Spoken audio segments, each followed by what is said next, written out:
Thank you, UN Watch, for allowing me to speak about Venezuela in this summit.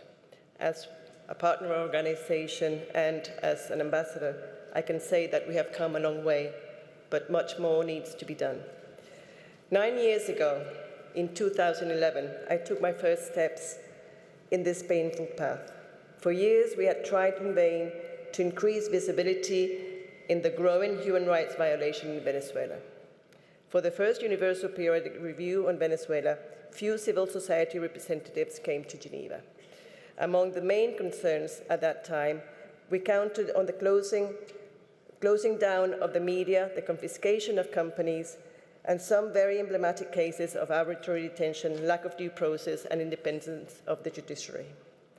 In 2013, although I found no record on the OHCHR webpage, I do remember some pronouncements from the High Commissioner's Office with regards to demonstrations after a rigged electoral process.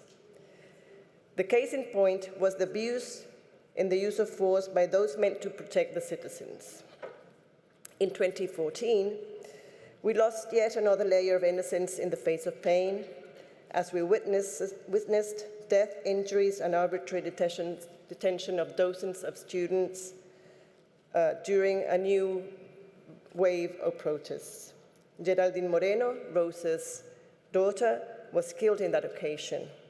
It will be 6 years of the death within a few days. At that time, Human Rights Commissioner Navi Pillay demanded that concrete actions by the authorities took place, including a full and independent investigation in the release of peaceful protesters who had been detained, as well as disarming the armed groups. Pillay also stressed that the government must ensure all law enforcement officials in the act in line with international standards at all times and under any circumstances. From that first statement 6 years ago until today, we have had recurring pronouncements from at least 24 special rapporteurs, many of them asking to be allowed into the country.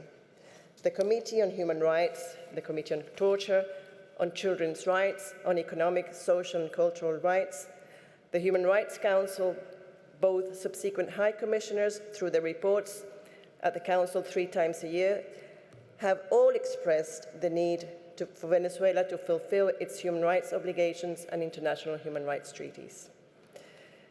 In 2017, after a new round of protests, where more than 50 people were killed by law enforcement officials, the Working Group of Arbitrary Detention reported on cases that we have discussed in this very room.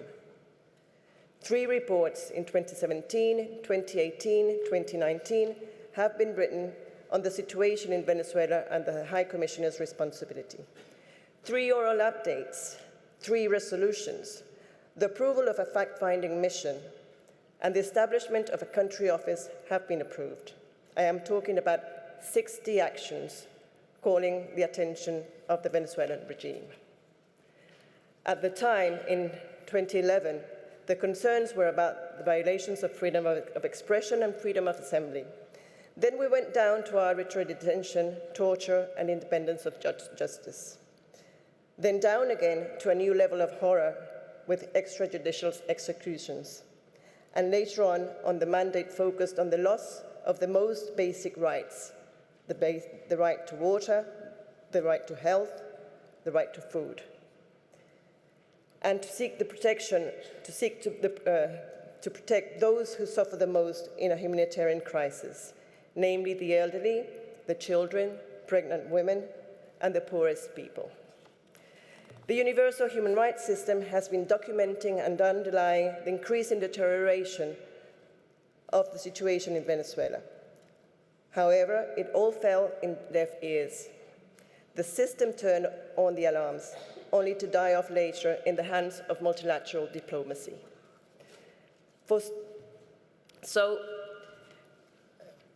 Speaking about multilateral diplomacy, what does the Human Rights Council agenda include about Venezuela for member states this year? For starters, the HRC 43 will receive new council members.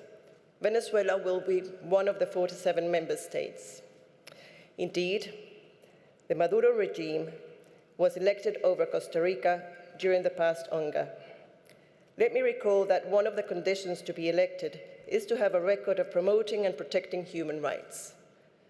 The Maduro regime will be sitting at the council as one of the 47 after more than 60 calls on attention to from this very same house.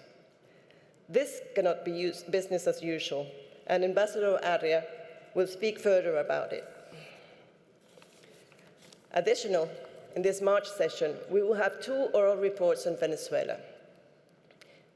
At HRC 44 in July, we expect to receive 2 written reports that will address, among others, the violation of human rights in the Arco Minero del Orinoco, a region where illegal extraction of gold and other minerals is financing national and foreign armed groups, terrorists, and rogue states. In September, HRC 45 will have 2 oral updates and the fact-finding mission on torture, extrajudicial killings, and enforced disappearances since 2014 in a report. The member states have a handful, they have a plateful actually, of the issues dealing with Venezuela in this current year. Let me finish with this number before calling to action. 4.7 million people have fled Venezuela by December 2019, according to UNHCR and the IOM. At least 7 million people within the country live in urgent need of humanitarian assistance, according to the UN data. 7,000 extrajudicial executions have been documented by the High Commissioner's report delivered in July 2019. 9,000 political prisoners have been reported since 2014 to the Organization of American States.